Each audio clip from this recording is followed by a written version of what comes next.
ہم نبی کی امت کیوں کہلاتے ہیں؟ صرف اس لیے کہ ہم ہر وہ عمل کرتے ہیں جو نبی سے ثابت ہے. اور نبی نے کہا بھی ہے کہ میری امت کے لوگوں، اگر تم مجھے آخرت کے دن سرخرو دیکھنا چاہتے ہو تو میری اتباع کرو. میں آگے جا رہا ہوں، میں تمہیں میرے پیچھے چھوڑ کر جا رہا ہوں. یاد رکھو کوئی ایسا کام نہ کرنا. یہ حدیث کے الفاظ ہیں، میری بات نہیں ہے. اور یہ بولتا اللہ کے نبی نے فرمایا یاد رکھنا ایسا کوئی کام نہیں کرنا جس کی وجہ سے قیامت کے دن تمہارے عمل کی وجہ سے میرا منہ کالا ہو جائے. کس وجہ سے فرمایا نبی نے؟ کون سے کام کی وجہ سے فرمایا؟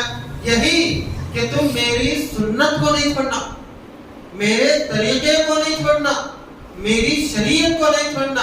الحمدللہ رب العالمین والعاقبۃ للمتقین والصلاة والسلام على أشرف الأنبياء والمرسلين ومن تبعهم بإحسان إلى يوم الدين. أما بعد، عن عبد الله بن عمر رضي الله تعالى عنهما قال: كان النبي صلى الله عليه وسلم يزور قباء راكبا وماشيا فيصلي فيه ركعتين متفق عليه.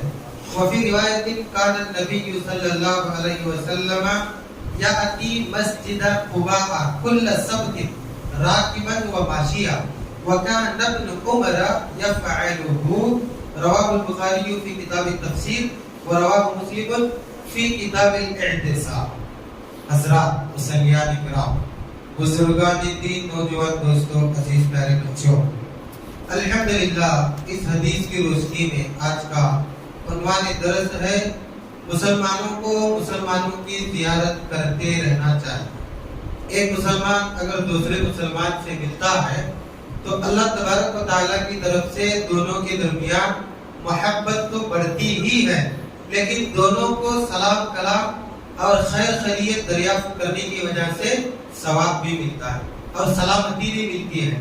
لیکن اتفاق سے کوئی ایسی تیاری نہیں تھی، لیکن اتفاق سے اس حدیث کے اندر آج کے دن کا بھی ایک مسئلہ نکلتا ہے. میں اچھے سے آپ سے گزارش کروں گا کہ آپ اس درس کو خاص کر کے بغور سننے کی کوشش کریں. سب سے پہلے حدیث دیکھتے ہیں. حضرت عبداللہ بن عمر رضی اللہ تعالیٰ عنہما کہتے ہیں کہ اللہ کے نبی صلی اللہ علیہ وسلم قباء کی مسجد کو کبھی سوار ہو کر جاتے تھے اور کبھی چلتے ہوئے جاتے تھے، اور وہاں جا کر 2 رکعت نماز آپ صلی اللہ علیہ وسلم ادا کرتے تھے. اس حدیث کو امام بخاری اور امام مسلم دونوں نے روایت کیا ہے. صحیح مسلم کے اندر کچھ الفاظ اس طریقے سے زیادہ ہیں. حضرت عبداللہ بن عمر رضی اللہ تعالیٰ عنہما کہتے ہیں کہ اللہ کے نبی صلی اللہ علیہ وسلم ہر سنیچر یعنی ہفتے کے روز مسجد قباء کو جاتے اور وہاں لوگوں سے ملتے اور 2 رکعت نماز آپ صلی اللہ علیہ وسلم اس مسجد میں پڑھا کرتے ہیں. اس حدیث کے اندر 2 مسئلے ہیں. پہلا مسئلہ تو یہ ہے کہ اللہ کے نبی صلی اللہ علیہ وسلم مدینہ میں جتنے مسلمان ہیں ان سے تو ملتے ہی رہتے تھے، لیکن آپ صلی اللہ علیہ وسلم کو جب قباء کے مسلمانوں کی یاد آتی تو آپ صلی اللہ علیہ وسلم ان کی زیارت کے لیے بھی جایا کرتے تھے. یعنی وہاں بھی مسلمان ہیں، ان سے بھی ملنا چاہیے، ان کی بھی خیر خیریت دریافت کرنا چاہیے. اللہ تبارک و تعالیٰ اس میں بھی ثواب رکھا ہے. آپ دیکھ رہے ہیں نبی ہیں، یہ نہیں کہ میں نے وہاں مسجد بنائی تو چھوڑ دیا، بات ختم ہو گئی، وہاں کے لوگ جیسے چاہے رہے. نبی صلی اللہ علیہ وسلم باقاعدہ مسلمان امت کی زیارت کیا کرتے تھے. پتہ کیا چلا؟ اگر زیارت کے لیے 2 قدم چلنا بھی پڑے تو انسان چلے، لیکن زیارت کو ترک نہ کرے. زیارت کا مطلب کیا ہے؟ ملنے کے لیے جانا، بس ملاقات کے لیے جانا. اور آپ جانتے ہیں مدینہ سے قباء 3 کلومیٹر کے فاصلے پر ہے. اثر کے بعد میں مسجد یہ درس دیکھ رہا تھا تو میں نے میپ میں مارا تو اس مسجد سے چندرائن گٹا کا جو فاصلہ ہے وہ 4 کلومیٹر ہے. نبی صلی اللہ علیہ وسلم کبھی سوار ہو کر جاتے اور کبھی نبی صلی اللہ علیہ وسلم پیدل بھی جاتے. یعنی چندرائن گٹا سے بھی قریب کچھ ایسا ہے وہ قباء. مسجد نبی اور قباء کی مسجد دونوں کے درمیان 3 کلومیٹر کا فاصلہ. نبی صلی اللہ علیہ وسلم وہاں مسلمانوں سے ملنے کے لیے چل کر جایا کرتے تھے. کیا بات معلوم ہوتی ہے اس سے؟ زیارت بہت ضروری ہے. مطلب سے تو ملتے، غلط تو نہیں ہے، ہم سب مطلب ہی ہے اور اللہ کی عبادت بھی جنت کے مطلب ہی میں کر رہے ہیں، لیکن کبھی کبھار ثواب کی نیت سے بے مطلب زیارت کے لیے جانا اور مسلمانوں سے ملنا ہر سنیچر کو نبی صلی اللہ علیہ وسلم جاتے تھے. اب دوسرا مسئلہ دیکھیے اہم سے اہم تر, انشاءاللہ اس میں بھی ایک 2-3 منٹ میں ایک بات کو ختم کرنے کی کوشش کروں گا. حضرت عبداللہ بن عمر رضی اللہ تعالیٰ عنہما کہتے ہیں کہ میں نے جب دیکھا کہ نبی صلی اللہ علیہ وسلم ہر ہفتے کو مسجد قباء مسلمانوں سے ملنے کے لیے جاتے تھے, تو آپ صلی اللہ علیہ وسلم کے گزرنے کے بعد میں نے اس کو رواج دیا اور میں بھی ہر ہفتے نبی کی اتباع میں مسجد قباء جایا کرتا تھا. کیا بات معلوم ہوئی اس سے؟ صحابہ کرام جو نبی صلی اللہ علیہ وسلم کے ساتھ زندگی گزارے ہیں, نبی صلی اللہ علیہ وسلم کا ہر عمل کیا کرتے تھے.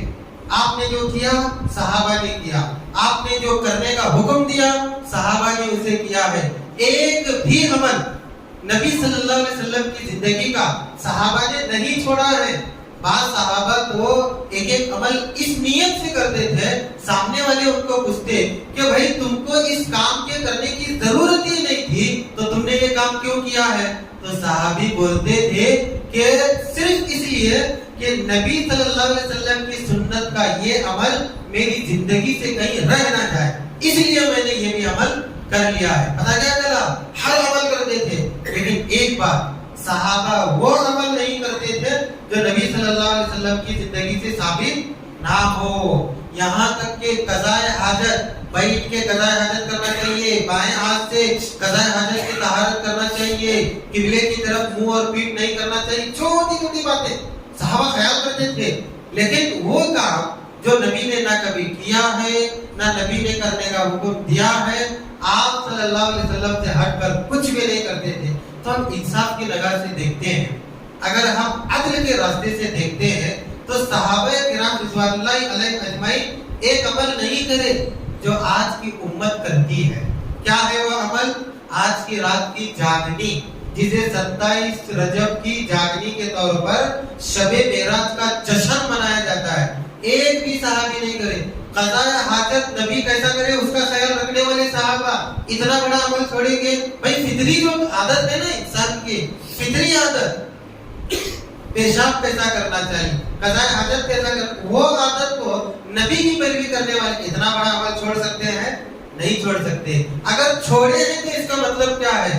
نبی کی زندگی سے ثابت نہیں ہے. ایک بھی صحابی نہیں کرے, نہ صحابی کرے, نہ تابعین کرے, نہ تبع تابعین کرے, نہ آپ کے ازواج مطہرات نے کیا ہے, نہ مسلمانوں کی کسی جماعت نے کیا ہے, ہرگز نہیں کیا ہے.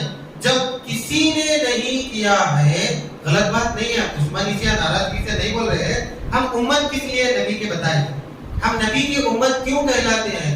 صرف اس لیے کہ ہم ہر وہ عمل کرتے ہیں جو نبی سے ثابت ہے. اور نبی نے کہا بھی ہے کہ میری امت کے لوگوں, اگر تم مجھے آخرت کے دن سرخرو دیکھنا چاہتے ہو تو میری اتباع کرو, میں آگے جا رہا ہوں, میں تمہیں میرے پیچھے چھوڑ کر جا رہا ہوں. یاد رکھو کوئی ایسا کام نہ کرنا, یہ حدیث کے الفاظ ہیں, میری بات نہیں ہے. اور بتاؤ اللہ کے نبی نے فرمایا یاد رکھنا ایسا کوئی کام نہیں کرنا جس کی وجہ سے قیامت کے دن تمہارے عمل کی وجہ سے میرا منہ کالا ہو جائے.